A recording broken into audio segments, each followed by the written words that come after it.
같이 기도하심으로 고난주간 수요일 저녁 예배를 시작합니다. 하나님 아버지, 우리에게 주신 그 은혜를 기억하면 우리는 너무나 부족하고 연약하고 보잘것없는 존재인 것을 깨닫고 하나님께 그저 감사할 뿐입니다. 우리 같은 죄인들을 살리기 위해서 오늘 주님은 배신을 당하시는 제 수요일을 우리에게 허락하셨습니다. 이제 우리가 주님 앞에 무슨 말을 할 수 있으리요? 그저 용서해 주시옵소서.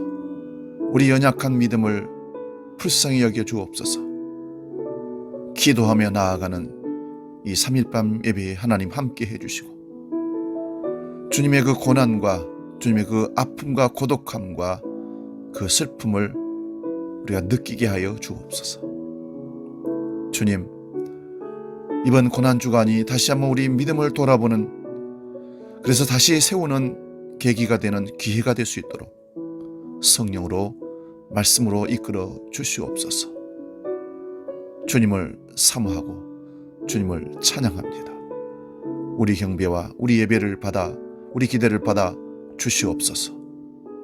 이제는 사도신경으로 신앙 고백합니다.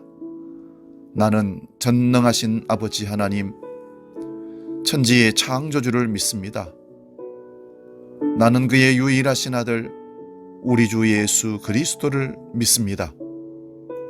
그는 성령으로 잉태되어 동정녀 마리아에게서 나시고 본디오 빌라도에게 고난을 받아 십자가에 못 박혀 죽으시고 장사된 지 사흘 만에 죽은 자 가운데서 다시 살아나셨으며 하늘에 오르시어 전능하신 아버지 하나님 우편에 앉아 계시다가 거기로부터 살아있는 자와 죽은 자를 심판하러 오십니다. 나는 성령을 믿으며 거룩한 공교회와 성도의 교제와 죄를 용서받는 것과 몸의 부활과 영생을 믿습니다. 아멘. 찬송가 149장 주 달려 죽은 십자가 함께 찬송하고 말씀 상고합니다.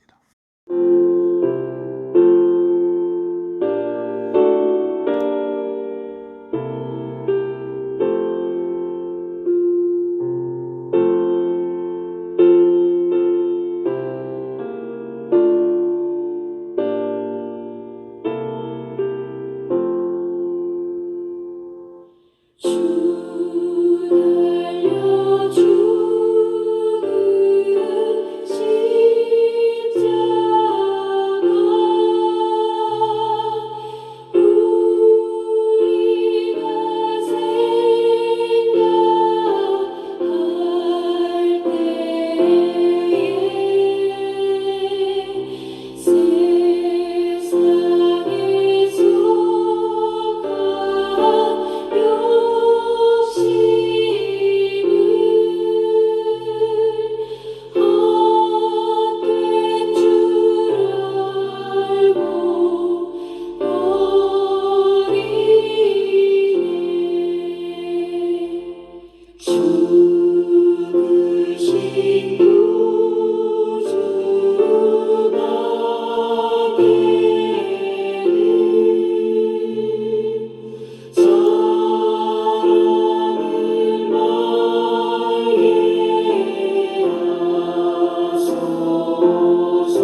우리에게 주시는 하나님 말씀은 마태복음 26장 31절에서 35절까지 말씀입니다.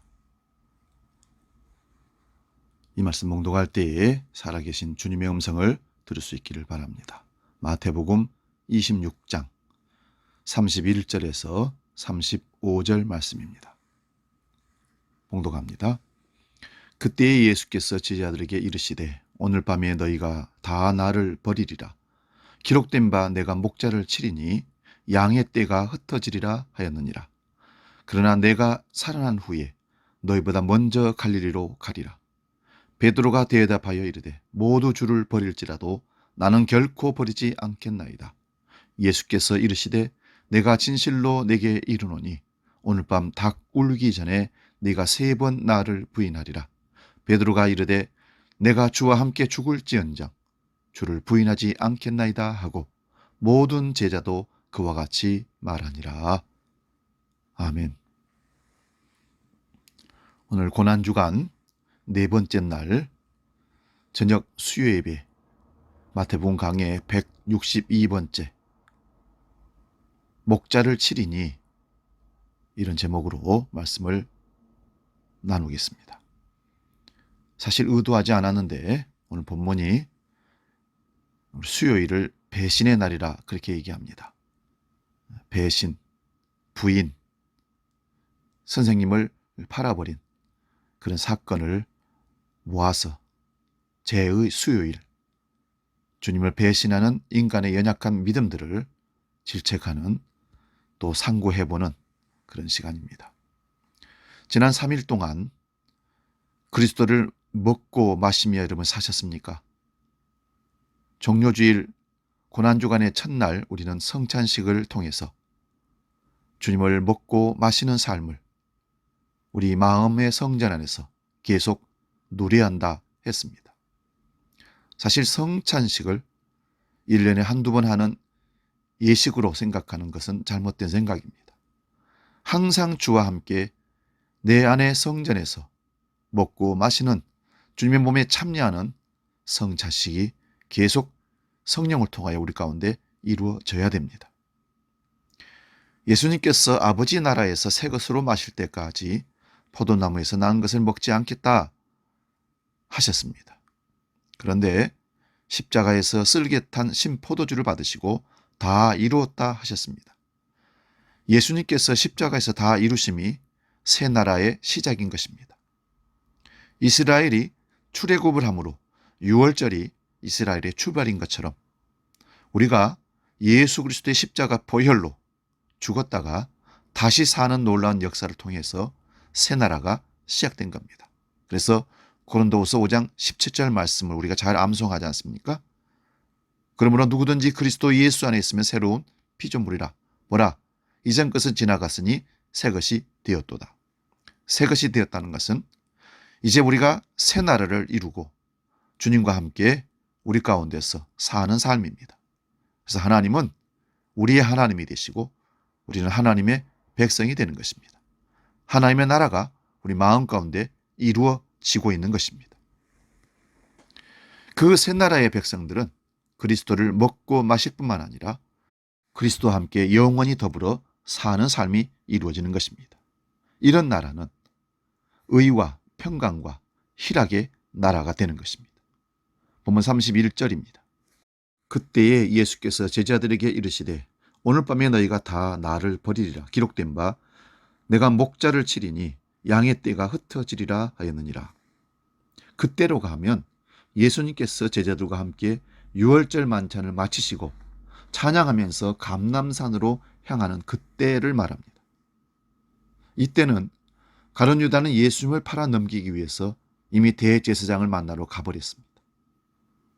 예수님께서 나머지 제자들에게 말씀하십니다. 오늘 밤에 너희가 다 나를 버리리라.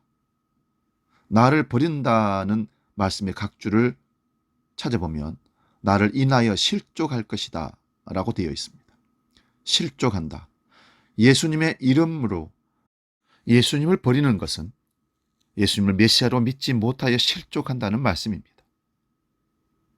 그들이 기대한 메시아의 모습이 나오지 않는 것을 보고 다들 배신하고 도망갈 것이라는 것입니다. 이렇게 배신하는 것도 사실 기록된 말씀대로 된다고 하십니다. 그 말씀은 스가랴서 말씀인데 나중에 살펴보도록 하고요. 그러나 내가 살아난 후에 너희보다 먼저 갈릴리로 가리라. 제자들은 다 배신하고 예수님은 십자가에 죽으실 것입니다. 그러나 예수님께서 살아나신 후에 제자들보다 먼저 갈릴리로 가실 것이라고 합니다. 부활하신 후 갈릴리에 예수님과 제자들이 만나게 됩니다. 예수님의 말씀대로 모든 것이 이루어지는 것입니다. 예수님은 하나님이십니다. 하나님이 곧 말씀입니다. 그 말씀이 육신이 되어 오신 분이 예수 그리스도라고 요한복음 1장에 말씀합니다. 그러므로 구약의 선지자들이 그리스도를 예언하는 것도 그리스도의 영에 의한 예언이라는 사실을 베드로전서 1장 11절에 밝히고 있습니다. 본문 33절을 봅니다. 베드로가 대답하여 이르되 모두 주를 버릴지라 나는 결코 버리지 않겠나이다. 베드로는 참 모든 사건들마다 나서서 당당함을 보여줍니다. 베드로가 예수님 말씀을 듣고 모두 주를 버려도 자신은 결코 버리지 않겠다. 우리는 모든 사람들 앞에서 자기의 당당함을 얘기할 때 항상 자기보다 못한 사람을 빗대어서 나는 저 사람보다 낫지 않는가? 나는 저 사람보다 결코 뒤지지 않는다 하면서 자기를 내세우는 경우가 참 많습니다. 31절에서 예수님께서 분명히 너희가 다 나를 버릴 것이라고 말씀하셨습니다. 그러면 그 말씀은 그대로 되는 것입니다. 그게 맞는 겁니다. 그런데 베드로는 자신이 결코 그럴 일이 없을 것이라고 말씀합니다. 그런데 어떻게 됩니까? 아까 버린다는 말이 실족이라 그랬죠. 자기가 말했던 것이 예수님의 말씀에 부딪혀서 결국은 넘어지는 겁니다. 예수님은 말씀하신 대로 행하시는 분이십니다. 그 말씀하신 바가 이루어지는 것을 우리는 잘 압니다. 그런데도 그 앞에서 나는 손에 장을 찢어도 나는 죽어도 결코 그런 일이 없을 것이라고 대언을 하고 사람들 앞에 자기를 드러내면서 나는 이런 사람입니다. 적어도 이게 사실 더 큰 실족을 하게 하는 말입니다. 다른 사람은 다 실족하여도 자신은 실족하지 않겠다고 합니다. 베드로의 이 말은 허투루 한 말이 아니라 진심을 담아서 한 말이기도 합니다. 그런데 베드로가 자기의 결심과 충성으로 주님을 부인하지 않았다면 어떤 일이 벌어졌습니까? 예수님이 필요가 없는 자가 됩니다.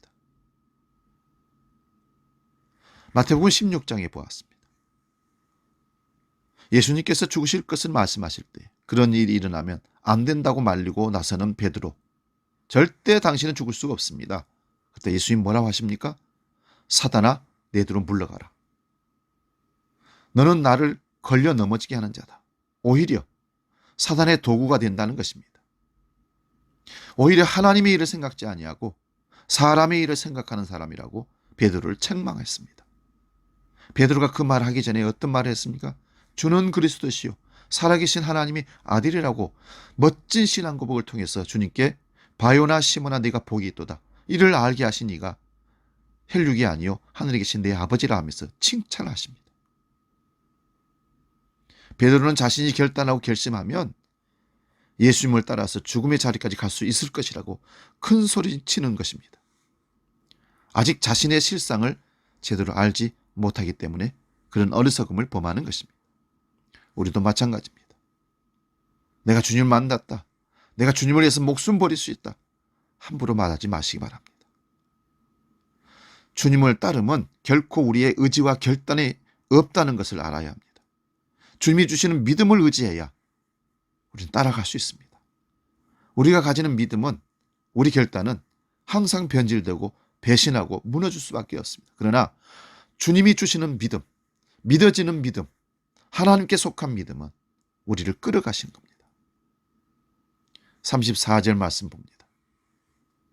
예수께서 이르시되 내가 진실로 내게 이르노니 오늘 밤 닭 울기 전에 네가 3번 나를 부인하리라. 다들 예수님으로 인해서 실족하여도 자신은 결단코 실족하지 않을 것이라고 대답하는 베드로를 향하여 예수님이 다시 확인해 준 겁니다. 내가 진실로 네게 이르노니 오늘 밤 닭 울기 전에 네가 3번 나를 부인할 것이다. 예수님의 이 말씀대로 베드로가 3번 부인하고 나니 닭이 울었다는 것입니다. 히브리적 관점으로 보는 마태복음이라는 책을 보면 유대인들의 찬양에 이런 문구가 나오고 있습니다. 닭에게 밝음과 어둠을 구분할 수 있는 지혜를 주신 우리 하나님, 우주의 왕이신 여호와여 찬양을 받으소서. 닭이 운다는 것은 밤이 끝나고 새로운 날이 시작됨을 의미하는 것입니다. 그러면 베드로와 모든 제자들의 부인은 밤이 끝나는 지점입니다. 그 부인 후에 새로운 날이 시작됩니다. 여러분, 우리가 시골에 살아보면 닭은 참 정확한 시간대에 우는 모습을 봅니다. 그런데 한밤중이나 시간이 되지 않아서 울면 사람들이 하는 얘기들 들어보면 저 닭은 이제 죽어야겠다, 때를 모르네, 그런 얘기를 한 적이 있습니다. 새벽 기도를 다니시는 우리 부모들을 보면 닭이 우는 것을 딱 보면서 일어날 때가 자명적이었기 때문에 그럴 때가 참 많았는데 정확하게 닭이 울어주는 것을 봅니다. 35절 말씀 봅니다. 베드로가 이르되 내가 주와 함께 죽을지언정 주를 부인하지 않겠나이다 하고 모든 제자도 그와 같이 말하니라. 예수님께서 다들 버릴 것이라고 2번이나 말씀하시는데도 베드로는 내가 주와 함께 죽을지언정 주를 부인하지 않겠다고 합니다. 이 말은 분명히 베드로의 진심이었을 것입니다. 그러나 인간의 진심이라는 것도 십자가 앞에서는 무용지물이 되는 것입니다. 모든 제자들도 그와 같다고 말씀합니다. 인간의 진심이나 맹세가 얼마나 허무한지 우리가 이미 경험하고 있습니다. 예수님은 베드로와 제자들이 다 자신을 버릴 것을 구약 성경의 예언대로 된다고 말씀하셨습니다. 스가랴서 13장 7절을 봅니다. 만군의 여호와가 말하노라. 칼아 깨어서 내 목자 내 짝된 자를 치라. 목자를 치면 양이 흩어지려니와 양 작은 자들 위에는 내가 내 손을 들이우리라. 예수님은 베드로와 모든 제자들이 다 예수님을 버릴 것이라고 말씀하십니다. 그 이유로 이 말씀이 이루어져야 한다고 말씀하셨습니다. 여호와께서 자신의 목자, 자신의 짝된 자를 칠 것이라고 합니다. 그러면 양이 흩어질 것인데 작은 자들 위에는 내 손을 들이울 것이라고 합니다. 스가랴서의 이 말씀이 어떤 배경에서 나오는 말씀인지를 알 수 있다면 예수님의 이 말씀도 어느 정도 이해가 될 것입니다. 스가랴서 11장 4절 5절도 보겠습니다. 여호와 나의 하나님이 이르시되 너는 잡혀 죽을 양떼를 먹이라. 사들인 자들은 그들을 잡아도 죄가 없다 하고 판 자들은 말하기를 내가 부유하게 되었은즉 여호와께 찬송하리라 하고 그들의 목자들은 그들을 불쌍히 여기지 아니하는도다. 스가랴서는 바벨론 포로에서 돌아온 후에 기록된 예언서입니다. 이스라엘의 목자들이 잘못하여 나라가 망하고 목자와 양들이 다 포로로 잡혀갔다가 돌아왔지만 여전히 정신을 차리지 못하고 있습니다. 그래서 여호와 하나님께서 스가랴 선지자에게 목자의 역할을 하라고 합니다. 목자로서 양을 먹여야 하는데 어떤 양인가 하면 잡혀 죽을 양떼를 먹이라는 것입니다. 양은 이스라엘의 백성들을 의미합니다. 그러므로 이 백성을 사는 자들, 다시 말하면 돈 주고 사는 자들은 그들을 잡아도 죄가 없다고 하고 파는 자들은 내가 부욕해 되었으니 여호와를 찬송한다고 합니다. 그 목자들은 그들을 불쌍히 여기지 않는다는 것입니다. 어느 정도로 타락한 모습인지 양을 팔아먹고서는 부자가 되었다며 하나님을 찬양하고 있다는 것입니다. 스가랴서 11장 6절에서 11절도 봅니다. 여호와가 말하노라. 내가 다시는 이 땅 주민을 불쌍히 여기지 아니하고 그 사람들을 각각 그 이웃의 손과 임금의 손에 넘기리니 그들이 이 땅을 칠지라도 내가 그들의 손에서 건져내지 아니하리라 하시기로 내가 잡혀 죽을 양떼를 먹이니 참으로 가련한 양들이라. 내가 막대기 둘을 취하여 하나는 은총이라 하며 하나는 연합이라 하고 양떼를 먹일세.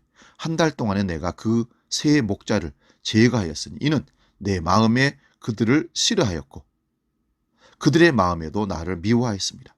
내가 이르되 내가 너희를 먹이지 아니하리라. 죽는 자는 죽는 대로, 망하는 자는 망하는 대로, 나머지는 서로 살을 먹는 대로 두리라 하고, 이에 은총이라 하는 막대기를 취하여 꺾었으니 이는 모든 백성들과 세운 언약을 폐하려 하였습니다.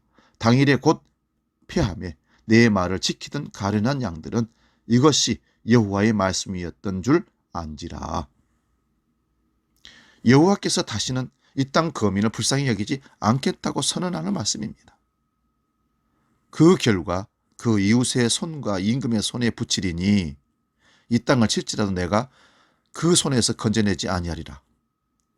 이렇게 심판이 선포되고 있는데도 하나님께서 스가랴를 통하여 잡힐 양떼를 먹이라고 하십니다. 왜 그렇게 하시는 것입니까? 잡힐 양떼지만 목자를 보내서 먹이게 하는 것은 그들이 가련하기 때문입니다. 이것이 하나님의 궁일하심이죠. 그 가련의 양들을 위하여 막대기 둘을 취해서 하나는 은총이라고 하고 하나는 연합이라고 글을 썼습니다. 그러니 은총과 연합으로 양들을 돌보라고 합니다. 그러나 한 달 동안에 세 목자를 끊어버렸다고 합니다. 여기서 세 목자는 지도자란 뜻이죠. 왕과 제사장과 선지자들을 말하는 것입니다. 미가서 3장 9절에서 12절 말씀 찾아봅니다. 야곱 족속의 두령과 이스라엘 족속의 치리자 곧 공의를 미워하고 정직한 것을 굽게 하는 자들아, 청컨대 이 말을 들을지어다. 시온을 피로 예루살렘을 제약으로 건축하는도다. 그 두령은 뇌물을 위하여 재판하며 그 제사장은 싹스를 위하여 교훈하며 그 선지자는 돈을 위하여 점치면서 오히려 여호와를 의리하여 이르기를 여호와께서 우리 중에 계시지 아니하냐, 재앙이 우리에게 임하지 아니하리라 하는도다. 이러므로 너희로 인하여 시온은 밭갈이 갈림을 당하고 예루살렘은 무더기가 되고 성전의 산은 숲풀의 높은 곳과 같게 되리라. 두령, 제사장, 선지자가 다 타락했습니다. 백성의 지도자들이나 백성들이나 간에 여호와께서 보내신 목자, 은총과 연합으로 기르고자 하는 목자가 싫다는 것입니다. 그러므로 목자도 그들을 싫어하고 그들의 마음에도 목자를 미워한 것이라는 것입니다. 이제 그대로 내버려 두신 것입니다. 양을 먹이지 않는 것입니다. 그 결과 죽는 자는 죽는 대로, 망할 자는 망할 자대로 내버려 두라고 하신 것입니다. 결국 은총이라는 막대기를 취해서 잘라버린 것입니다. 이는 모든 백성과 세운 언약을 폐하려 하신 것이라는 것입니다.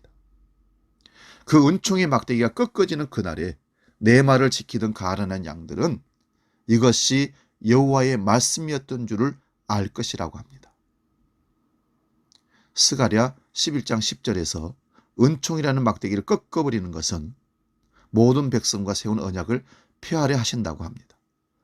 하나님의 언약이 폐하여진다는 것은 언약의 갱신이 일어나는 것입니다. 이제 옛 언약을 버리고 새 언약을 만들겠다는 것입니다. 옛 언약대로 하면 어느 한 사람도 의에 이를 수가 없습니다. 그것을 율법의 의라고 하죠. 율법을 지킴으로 의가 될 수가 없습니다. 의인은 없나니 하나도 없다는 말씀이 지금 제자들을 통하여 보여주고 계신 겁니다. 3년 동안 예수님과 함께 다니면서 온갖 표적과 기적을 다 보았고 친히 하늘 음성을 들었지만 다 주님을 버렸습니다. 언약을 배반한 것입니다. 스가랴서 13장 7절에서 9절 말씀합니다. 만군의 여호와가 말하노라. 가라, 깨어서 내 목자 내 짝된 자를 치라. 목자를 치면 양이 흩어지려니와 작은 자들 위에는 내가 내 손을 두리우리라. 여호와가 말하노라. 이 온 땅에서 3분의 2는 멸망하고 3분의 1은 거기 남으리니 내가 그 3분의 1을 불 가운데에 던져 은같이 연단하며 금같이 시험할 것이라. 그들이 내 이름을 부르리니 내가 들을 것이며 나는 말하기를 이는 내 백성이라 할 것이요 그들은 말하기를 여호와는 내 하나님이시라 하리라. 목자를 치면 양이 흩어질 것입니다. 그러나 작은 자들 위에 여호와께서 그 손을 들이운다고 하십니다. 목자를 친다는 것은 앞에서 살펴본 대로 은총의 막대기를 꺾어버리는 행위입니다. 그러면 온 땅의 3분의 2가 멸망하고 3분의 1이 남을 것입니다. 그러나 그 3분의 1도 불 가운데 던져 은같이 연단하며 금같이 시험할 것이라고 합니다. 지금 제자들이 예수님을 부인하고 배신할 것입니다. 그러나 그 과정을 통하여 주의 이름을 부르게 됩니다. 그러면 주께서 들으시고 이는 내 백성이라 할 것이며 그들은 말하기를 여호와는 내 하나님이라 언약이 성취되는 것입니다. 예수님께서 제자들이 예수님을 부인할 것을 스가랴 13장 7절로 말씀하십니다. 그런데 그 한 절의 배경이 이런 내용들입니다. 은총의 막대기를 꺾는 것처럼 예수님이 십자가에서 꺾어지십니다. 이것은 언약을 배반한 자들이 받을 저주를 예수님이 대신 저주를 받은 그 자리가 십자가의 자리가 되는 것입니다. 옛 언약을 어김으로 오는 저주를 십자가에서 대신 담당하신 예수님이십니다. 그 어느 누구도 이 자리에 함께하지 않았습니다. 오직 예수님 홀로 이 저주를 받으신 것입니다. 그리고 다 이루었다고 하십니다. 그 다 이루심을 성령으로 부어주시면서 비로소 우리가 주의 이름을 부르게 되는 것입니다. 스가랴 12장 10절입니다. 내가 다윗의 집과 예루살렘 주민에게 은총과 간구하는 심령을 부어주리니 그들이 그 찌르는 바 그를 바라보고 그를 위하여 애통하기를 독자를 위하여 애통하듯 하며 그를 위하여 통곡하기를 장자를 위하여 통곡하듯 하리라. 은총의 막대기가 꺾어지고 언약이 파괴된 줄 알았는데 하나님의 영원한 언약은 파괴가 되지 않았던 것입니다. 율법으로 이루어진 옛 언약의 저주를 하나님의 친히 담당하심으로 자신이 찔림을 받는 것입니다. 그러므로 은총과 간구하는 심령을 부어주시면 그들의 그 찌른 바 그를 보고 애통하기를 독자를 위하여 애통하듯 하며 그를 위하여 통곡하기를 장자를 위하여 통곡하듯 할 것이라고 합니다. 여러분, 독자와 장자는 뭡니까? 아끼는 사람이라는 겁니다. 자기 목숨보다 아끼는 자식입니다. 독자, 누구도 없고 하나밖에 없습니다. 장자, 첫 번째 내가 사랑함으로 만난 자녀라는 것입니다. 그것을 잃어버렸으니 얼마나 애통하고 통곡하겠습니까? 이 은총과 간구는 심령을 예수님께서 십자가에서 다 이루시고 그 영을 넘겨주시는 행위입니다. 사도행전 2장 36절에서 39절 말씀 봅니다. 그런즉 이스라엘 온 집은 확실히 알지니 너희가 십자가에 못 박은 이 예수를 하나님이 주와 그리스도가 되게 하셨느니라 하니라. 그들이 이 말을 듣고 마음에 찔려 베드로와 다른 사도들에게 물어 이르되 형제들아 우리가 어찌할꼬 하거늘 베드로가 이르되 너희가 회개하여 각각 예수 그리스도의 이름으로 세례를 받고 죄 사함을 받으라. 그리하면 성령의 선물을 받으리니 이 약속은 너희와 너희 자녀와 모든 먼 데 사람 곧 우리 하나님이 얼마든지 부르시는 자들에게 하신 것이라 하고 예수님을 3번이나 저주 맹세하면서 부인하였던 베드로가 성령이 임하고 나서 복음을 전하고 있는 모습입니다. 너희가 십자가에 못 박은 이 예수를 하나님이 주와 그리스도가 되게 하셨다고 합니다. 스가랴서의 배경을 알고 나면 이 말씀이 선명하게 우리에게 보여집니다. 우리는 그를 배반하고 그를 찔러 죽였습니다. 그런데 오히려 그분은 우리에게 은총과 간구하는 심령을 주시는 겁니다. 그러면 그 찌르는 자를 보고 애통하게 됩니다. 그래서 이 복음을 들은 자들이 애통할 때에 회개하여 각각 예수 그리스도의 이름으로 세례를 받고 죄 사함을 받으라고 합니다. 이것이 성령을 선물로 받는 길입니다. 이 약속은 이스라엘만이 아니라 모든 먼 데 사람까지 곧 이방인인 우리까지 하나님께서 얼마든지 부르시는 자들에게 하신 것입니다. 우리가 얼마나 멀리 있었던 사람들입니까? 하나님도 모르고 언약도 모르고 율법도 몰랐던 자들이 아닙니까? 그렇게 멀리 있는 이방인 지역에 우리가 예수님의 십자가의 복음을 듣게 되는 것은 하나님의 원하심 때문입니다. 하나님의 궁일하심 때문입니다. 선물입니다. 전적인 은혜입니다.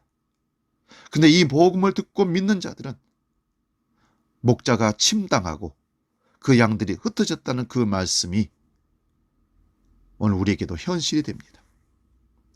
우리가 언제 예수님을 부인하지 않은 적이 있습니까? 고난주간을 지나면서 우리는 예수님을 더 깊이 생각하고 배신하지 않고 정도로 가고 있다고 생각하십니까? 우리는 아주 사소한 이익 앞에서도 얼마든지 예수님을 부인하는 자들이 바로 우리였다는 사실을 날마다 확인합니다. 3번이나 예수님을 부인한 베드로의 믿음이 떨어지지 않도록 기도하실 뿐만 아니라 십자가로 하나님의 언약을 다 이루시고 베드로를 오늘 예수님이 찾아오십니다. 네가 나를 사랑하느냐? 3번이나 물으실 때에 이제는 베드로가 자신이 없어졌습니다. 그저 주님께서 아십니다. 대답합니다. 사랑하기는 하지만 옛날처럼 장담할 수가 없습니다. 그런데 베드로에게 내 양을 먹이고 치라고 3번이나 말씀합니다. 그리고 승천하신 후에 성령을 충만하게 부어주셨습니다. 성령이 임한 베드로와 사도들이 어떤 복음을 전했습니까? 십자가의 복음을 전하였습니다. 자신의 잘남을 전할 수 없었습니다. 그래서 주의 오래 참으심이 우리의 구원이 된다고 하면서 베드로후서 3장 15절에 베드로가 고백합니다. 우리 구주 예수 그리스도의 그 은혜를 아는 지식에서 자라가라. 그러므로 영광이 이제와 영원까지 그에게 있을 것이라고 말씀합니다. 우리는 늘 주님을 배반하지만 자기 언약에 신실하신 예수 그리스도께서 그 십자가로 확정한 그 사랑을 우리에게 넘겨주셔서 우리가 믿는 자들이 된 것입니다. 오늘 고난과 수의 배반의 날 우리가 주님을 배반했음을 고백하며 기도합시다. 주여, 나는 배신자입니다. 주님, 내 믿음은 연약하고 보잘것없는 것입니다. 내게 믿음을 주옵소서. 묵묵히 주님만 따라가는 거룩한 주의 백성 되게 해 주옵소서. 기도하겠습니다.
기도합니다. 하나님, 우리가 무슨 말로 하나님 앞에 죽기까지 따른다고 말할 수 있겠습니까? 제자들의 연약한 모습, 배신의 모습을 보면서 그 모습이 우리의 모습인 것을 확인하고 감히 주님 앞에 머리를 둘 수가 없음을 고백합니다. 오늘 배신의 날, 이 수요일 저녁에 다시 한번 우리가 하나님이 주신 믿음이 아니고서는 결코 주님을 따르기가 너무 힘들고 배신의 일을 계속해서 반복할 수밖에 없다는 사실을 깨닫게 됩니다. 힘을 주옵소서. 십자가의 능력을 허락하여 주옵소서. 하나님이 가지신 그 믿음을 우리에게도 주셔서 주님을 끝까지 따라가는 믿음의 완성자들 되게 하여 주옵소서. 다시 한번 우리 연약함을 회개하고 고백하며 주님 도우심을 기대합니다. 주여 붙들어 주옵소서. 십자가의 능력, 사랑, 그 확신이 우리를 이끌게 하여 주옵소서. 이제는 우리 주 예수 그리스도의 은혜와 아버지의 크신 사랑과 성령님의 감동교제 역사 충만케 하심이 이 밤에 하나님께 예배하는 모든 믿음의 식구들 머리 위에 영원히 함께 계시기를 간절히 축원하옵나이다. 아멘.